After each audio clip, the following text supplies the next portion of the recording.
Hi hello guys, this is Karthika.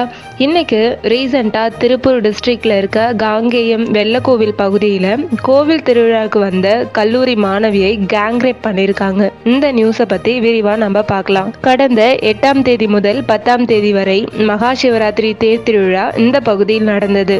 இதனையொட்டி இரவு இன்னிசை கச்சேரி நடைபெற்ற நிலையில் அங்கு 17 வயது கல்லூரி மாணவி ஒருவர் தனது தாயாருடன் கச்சேரி பார்க்க வந்துள்ளார். திடீரென மகள் காணாமல் போனதால் அக்கம் பக்கத்தில் தேடியும் கிடைக்காமல் வெள்ளக்கோவில் பகுதியில் உள்ள போலீஸ் ஸ்டேஷனில் புகார் அளித்துள்ளார். மறுநாள் அதிகாலை அந்த மாணவி வீட்டிற்கு வந்துள்ளார். கும்பலாக வந்து சிலர் காட்டுப்பகுதிக்கு அழைத்து சென்று கேங்ரேப் செய்ததாக தாயாரிடம் கூறியதை கேட்டு அதிர்ச்சி அடைந்துள்ளனர்.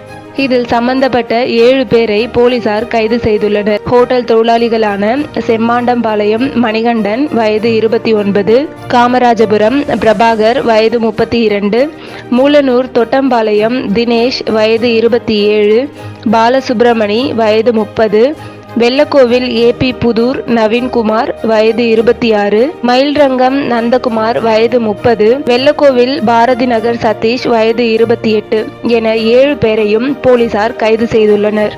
இசை கச்சேரிக்கு வந்த மாணவியிடம் யூடியூப் சேனலில் பிரபலப்படுத்துவதாக கூறி பிரபாகர் மற்றும் அவரது நண்பர் மணிகண்டன் அழைத்து சென்றுள்ளனர். திரும்பி வரும் வழியில் மற்ற 5 பேரும் வழிமறித்து கேங்ரேப்பில் ஈடுபட்டுள்ளனர். இதனைத் தொடர்ந்து இதற்கு முன்பாக பாண்டிச்சேரியில் 9 வயது சிறுமி, தற்போது 17 வயது மாணவி என தொடரும் இந்த கொடூர சம்பவங்களை நிறுத்தவே முடியாதா? இதற்கான தீர்வுதான் என்ன? நன்றி.